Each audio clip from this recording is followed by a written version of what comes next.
Dear Kuya Bon, ako po si Amalia, 28 years old na taga Dumaguete. Isa po ako sa libu-libo ninyong taga-subaybay sa inyong YouTube channel. Mapa-inspiring man, horror at love story. Hangad ko na sana'y maibahagi ninyo ang aking kwento. Panganay po ako sa 3 magkakapatid at nag-iisang babae.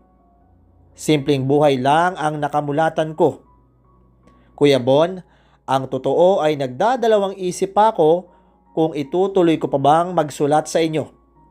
Ngunit parang may nag-udyok sa akin na ipagpapatuloy ko ang pagbabahagi ng aking masakit na nakaraan.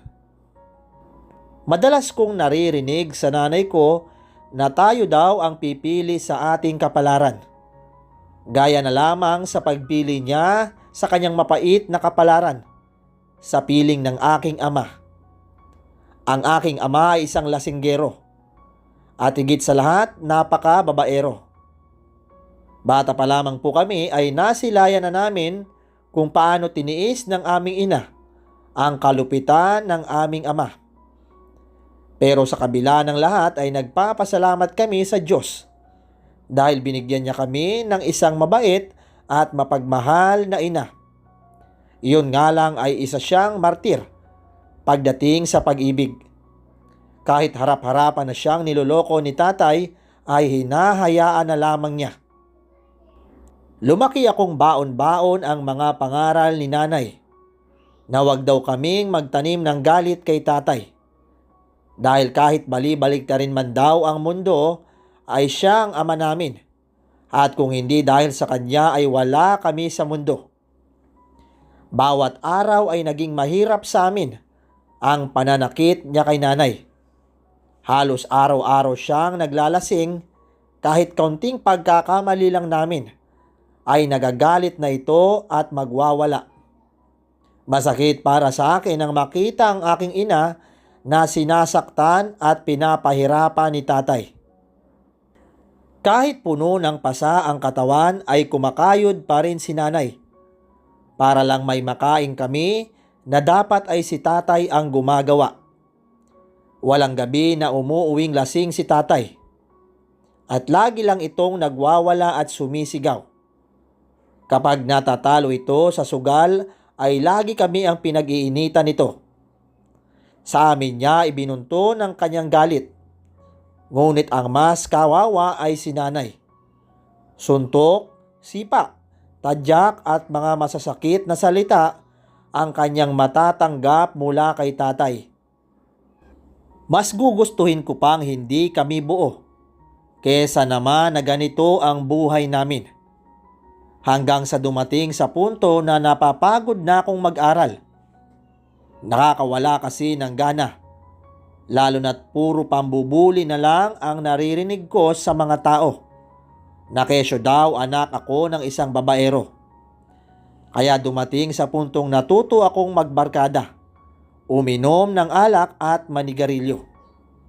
Kuya Bon, inaamin ko hindi ko maiwasang magtanim ng galit kay tatay. May minsan na hindi na ako umuwi ng bahay. At doon na lamang ako matutulog sa bahay ng aking mga barkada. Hanggang sa pumasok ako sa isang relasyon. Nakilala ko si Ben sa isang disco. Piyesta kasi yun sa aming lugar. Hindi ko siya kilala dahil bisita lang siya sa isang kabaryo namin. Iyon yung unang beses na umibig ako. Gwapo at simpleng lalaki lang itong si Ben. At hindi mapagkakailang marami ang babae ang mahuhumaling sa kanya. Matapos ang disco ay hinila ako ni Ben sa isang lugar na madilim. Hindi naman yun kalayuan sa may diskuhan. May lumang waiting shed doon at doon kami tumambay at nag-usap. Ang sabi pa niya sa akin noon ay gusto niya raw ako at gusto niya akong maging girlfriend. Siyempre hindi na ako nagpaligoy-ligoy pa at kaagad ko siyang sinagot. Maya-maya pa ay hinawakan ni Ben ang aking magkabilang pisngi. Grabe yung kabang naramdaman ko, Kuya Bon. Ilang sandali pa ang lumipas ay mabilis niya akong hinalikan sa aking labi. Magre-react pa sana ako ngunit huli na nang maglapat na ang mga labi namin. Noong una ay hindi ako makakilos, pero nang maramdaman ko ang kakaibang init at malambot na labi ni Ben, ay nagpatianod na ako. Hinayaan ko na lang ang aking sarili na sumabay sa bawat galaw ng mga labi niya. Napakadilim ng lugar na yon, Kuya Bon. Wala nang masyadong dumadaan sa mga oras na yon. Kahit medyo malayo yung waiting shed, ay naririnig ko pa rin ang malakas na tugtugin. Ramdam ko ang pag-init ng aking katawan. Kung saan-saan na rin gumagapang ang kamay ni Ben. Gusto ko siyang pigilan, pero wala akong lakas ng loob. Para kasing nagugustuhan ng aking katawan ang ginagawa ni Ben. Maya-maya pa ay unti-unting hinuhubad ni Ben ang aking mga damit. Pareho na kaming nakahubad ng gabing iyon. Nakahiga ako noon sa bench ng waiting shed at alam ko na ang mangyayari noon. Gusto ni Ben na angkinin ako, maging ang pagkababae ko. Iyon ang unang beses na naranasan ko ang ganung bagay. At inaamin kong nagugustuhan ko ang ginagawa sa akin ni Ben.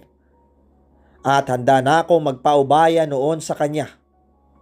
Ngunit biglang may narinig akong boses ng mga kalalakihan na palapit sa aming kinaroroonan.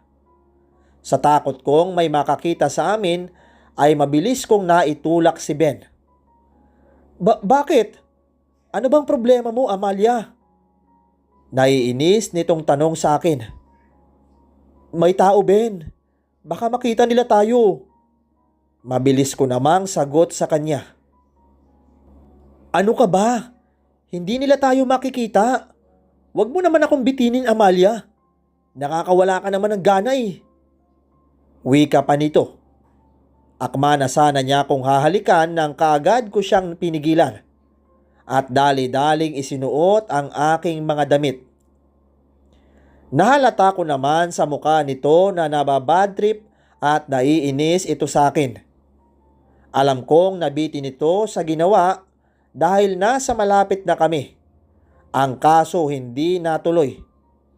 Walang nagawa si Ben dahil kumaripas na ako ng takbo. Sinubukan pa nga niya akong pigilan ngunit hindi na ako nagpapigil pa. Pagdating sa bahay ay habol-habol ko ang aking paghinga. Pero ang mas nagpakabog ng dibdib ko ay ang kamuntikan ng may mangyari sa amin. Ilang gabi ding hindi ako makatulog at mapakali dahil lagi kong naiisip si Ben. Hindi ko alam kung paano ko siya makokontak dahil hindi naman kami nagkapalitan ng number. Hanggang isang araw ay gumala kami ng aking mga barkada. Nakatambay lang kami sa isang tindahan. At maya-maya pa ay may tumigil sa aming harapan na isang tricycle. Halos maibog ako na ang iniinom kong soft drinks nang makita ko ang lalaking bumaba sa tricycle. At walang iba kundi si Ben. Napatingin pa siya sa akin noon. At napapansin kong tila nagulat ito nang makita niya ako. Lalapitan ko sana ito pero bigla kong natigilan nang may babaeng bumaba sa tricycle. Kitang-kita ko kung paano inalalayan ni Ben ang babae. Natulala ako noon. Lalo na nang hawakan ni Ben ang kamay ng babae. Hindi ko napigilan ang pag-agos ng aking mga luha. Dahil sa sakit na nararamdaman ko ay mabilis na akong tumakbo papalayo at hindi ko na pinansin ang mga tawag ng aking mga barkada. Pagkarating ko sa bahay ay dumiretso ako sa aking kwarto at doon ko ibinuhos lahat ng sakit na nararamdaman ko. Ang tanga ko lang, Kuya Bon. dahil kamuntikan ko nang maibigay ang sarili ko sa lalaking may girlfriend na. Sakit at galit noon ang nararamdaman ko. Galit ako sa mga lalaki dahil pare-pareho lang sila na walang ginawa kundi ang paiyakin at saktan ang mga babaeng nagmamahal at nagpapahalaga sa kanila. Ilang araw din akong nagmukmok sa aking kwarto. Matagal din bago ako nakamove on. Sa tulong na rin ng mga kaibigan ko ay natuto ako kung paano lumaban at magpatuloy sa buhay. Natuto akong maging matapang dahil yun ang dapat. Sa katunayan ay natauhan na ako, Kuya Bon. Lagi kong tinatanong ang aking sarili kung bakit ko nga ba sinisira ang buhay ko. Kaya naman noon ay nangako ako sa aking sarili, maging sa aking ina, na ayusin ko na ang aking buhay. Bumalik ako sa pag-aaral at nagsumikap ako dahil yun lang ang paraan para makabawi sa pagod at pagsasakripisyo ni nanay. Makalipas ang ilang taon ay nairaos ko ang kolehiyo. At kahit mababa ang mga grades, ay nakapagtapos naman ako sa aking pag-aaral. Ginawa ko ang lahat ng aking makakaya upang hindi mabaliwala ang lahat ng paghihirap ni nanay. Kumuha ko ng kursong education at nagsumikap na maipasa ang exam. Kaya naman napasama ako sa mga nakapasa. Masayang masaya noon si nanay dahil kahit papano ay natutumbasan ang lahat ng sakripisyo niya. Akala ko'y magiging maayos na ang lahat hanggang sa makilala ko si Leo. Malaki ang pagbabago ng aking buhay simula nang dumating siya. Lalo akong na-inspired na magpatuloy sa buhay.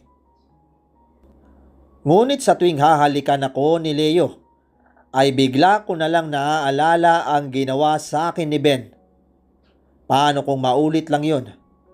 Paano kung isa rin palang manluloko si Leo? Dahil doon ay umiiwas ako sa kanya. Agresibo kasi itong si Leo. Gusto niya na akong angkinin. Subalit hindi pa ako handang ibigay ang kanyang gustong mangyari. Sa tuwing sinusubukan niya akong halikan ay umiiwas na ako sa takot na baka hindi ko mapigilan ang aking sarili. Nangako kasi ako noon na ibibigay ko lang ang pagkababae ko sa lalaking mapapangasawa ko. Lagi kasing pinapaalala sa akin ni nanay ang tungkol sa mga bagay na yon. Dahil doon ay biglang nanlamig ang pakikitungo sa akin ni Leo. Hanggang sa isang araw ay bigla na lamang itong nakipaghiwalay sa akin. Umiyak ako ng umiyak at sobra akong nasaktan, Kuya Bon. Ilang gabi ko siyang iniyakan, lalo na nang malaman kong may bago na siyang girlfriend. Hanggang sa dumating sa punto na galit ako sa mundo. Wala akong ibang ginawa kundi ang magpakalasing. Napabayaan ko na ang aking trabaho dahil gabi-gabi na akong pumupunta sa bar at nagpapakalunod sa alak. Isang gabi ay umuwi akong lasing sa bahay. Naabutan ko si nanay sa sala. Parang hinihintay ako. Anak, gabi-gabi ka na lang lasing at ilang araw ka nang hindi pumapasok sa trabaho. Ano bang nangyayari sa iyo, ha? Pag-aalalang wika ni nanay. Ayoko, nanay. Pagod na ako. Gusto ko na lang na mawala sa mundong ito. Bakit ba ang unfair ng mundo, inay? Ginawa ko naman ang lahat eh. Pero bakit? Bakit lagi nilang ako sinasaktan? Ayoko, nanay. Suko na ako. Nakita ko namang umiyak si nanay. At ng mga sandaling yon ay nakaramdam ako ng kirot sa aking puso. Nayakap ako nito ng napakahigpit. Maya-maya pa ay biglang sumulpot si tatay na lasing habang may hawak pa itong bote ng alak. Nako, Tama na nga yung kadramahan ninyo. Nagsasayang lang kayo ng mga luha. Kung ako sa'yo, Amelia, bigyan mo na lang ako ng pera. Natalo ako sa sugal eh. Hindi na ako nakatiis, Kuya Bon. Hindi ko na palalagpasin ang aking ama. Matagal na akong nagtimpi. Siguro ay panahon na para isumbat ko sa kanya kung gaano siya kawalang kwentang ama. Kung ikaw naman kaya ang magbanat ng buto at nang hindi puro alak ang inaatupag ninyo, matuto ka namang magtrabaho. Hindi yung... Napatigil ako sa aking nais sabihin nang bigla niya akong sampalin. Anong sabi mo? Aba, kailan ka pa natutong sumagot ha? Matuto kang rumespeto sa mga nakakatanda sa'yo. Para kang walang pinag-aralan. Kahit kailan, hindi ko rerespetuhin ang isang tulad mo. Para lang alam mo, hindi ka karapat-dapat na irespeto. Dahil wala kang kwentang ama. At mas lalong wala kang kwentang asawa. Sigaw ko dito. At sa pagkakataon ay muli niya akong sinampal. Hindi pa siya nakontento dahil ilang tadyak pa ang natanggap ko galing sa kanya. Tama na! Ano ba? Papatayin mo ba ang anak mo ha? Sige, ayaw mo tumigil? Papatayin kita. Isasaksak ko ang kutsilyong hawak ko. Doon ko nakita na may hawak na palang kutsilyo si nanay. At itinutok yon kay tatay. Yun ang unang pagkakataon na kinalaban ni nanay si tatay. Lumayas ka ditong hayop ka. Hindi ka namin kailangan. Umalis ka sa pamamahay na ito. Dahil kung hindi, isasaksak ko talaga sa itong hawak kong kutsilyo. Natakot naman si tatay sa pagbabanta ni nanay. Kaya dali-dali itong lumabas ng bahay at umalis. Tinulungan naman ako ni nanay na tumayo tsaka niyakap ng napakahigpit habang pareho kaming umiiyak. Kinabukasan ay umalis ako sa bahay. Nagpaalam ako kay nanay na gusto ko munang mapag-isa. Hindi ko sinabi sa kanya kung saan ako pupunta. Ang gusto ko lang kasi ay magpakalayo-layo upang madaling makamove on. Sa bahay ng barkada ako tumuloy. Malayo ito sa aming lugar. Halos gabi-gabi akong lasing at wala akong pakialam. Napabayaan ko na ang aking sarili. Maging ang ipinagbabawal na gamot ay sinubukan ko na. Pero nang magkaroon ng problema sa bahay ng aking barkada, ay napilitan akong umuwi sa amin. Wala na rin kasi akong trabaho dahil tinanggalan na ako ng lisensya sa pagiging guro ko. Pag-uwi ko sa amin ay nagulat ako ng ang daming tao at nakita ko ang aking mga kuya na umiiyak. Kinakabahan na ako, Kuya Bon. Nang tuluyan akong makapasok ay bigla akong nanlumo at nakaramdam ng panginginig ng aking mga tuhod. Nakita ko lang naman ng isang kabaong habang ang aking ama ay nakaupo sa tabi ng kabaong. Nang makita ko ang litratong nakapatong sa ibabaw ng kabaong, ay doon ako humagulgol ng iyak. Si nanay. Oo, Kuya Bon. Si nanay ang nasa loob ng kabaong. Nang tuluyan akong makalapit ay bigla na lamang akong sinuntok ni tatay sa aking muka dahilan upang mapaupo ako sa sahig. Umuwi ka pang babae ka nang dahil sa'yo namatay ang nanay mo. Alam mo bang labis ang pag-aalala niya sa'yo? Gayong wala na siya, tsaka ka na lang magpapakita? Sigaw ni tatay sa akin. Mabilis naman akong inalalayan ng aking mga kuya. Ano ba naman kayo, tay? Kahit sa burol ni nanay, hindi nyo pa nirespeto? Pakiusap po. Respetuhin nyo naman ang burol ni nanay. Kahit kayo lang sana ay magkakasundo tayo. Wika ni Kuya Randy kay tatay. Siguro ay namanhid na ako dahil hindi ko dama ang suntok ni tatay sa aking muka.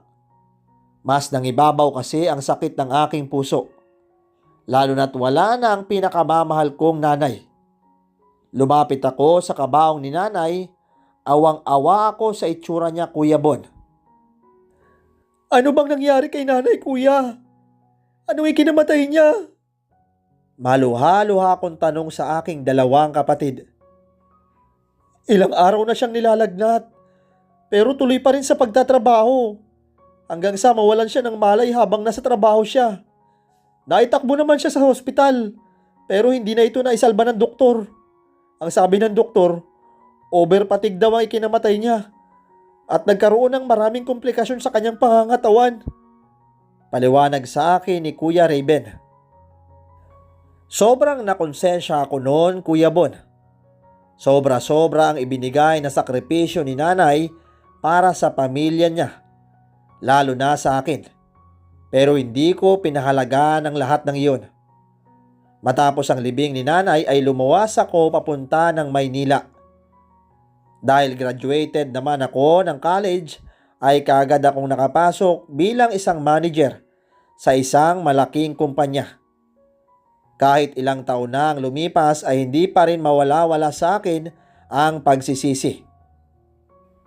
Hanggang sa may nakilala kong lalaki na nagngangalang Brandon. Katapat lang siya sa pinagtatrabahuan kong kumpanya. Isa siyang security guard at naging magkaibigan kami. At kahit papano ay nagkaroon ako ng karamay sa tuwing kailangan ko ng makakausap. Hindi niya ako iniwan, Kuya Bon, hanggang sa hindi ko namalayan na nahuhulog na pala ang loob ko sa kanya. Nang niligawan niya ako ay agad ko siyang sinagot. At nangangako naman siyang hindi niya ako iiwan at sasaktan. Naniwala ko sa kanyang mga pangako. Dahil ramdam ko naman na siya na ang lalaking makakasama ko habang buhay. Dahil sa pagmamahal ko sa kanya ay ibinigay ko ang lahat, pati ang isang bagay na pinaka-iniingatan ko. Yun ay ang aking sarili. Hanggang magbunga ang pagmamahala namin ni Brandon. Nakita ko naman kung gaano kasaya si Brandon nang sabihin ko sa kanya na magiging tatay na siya.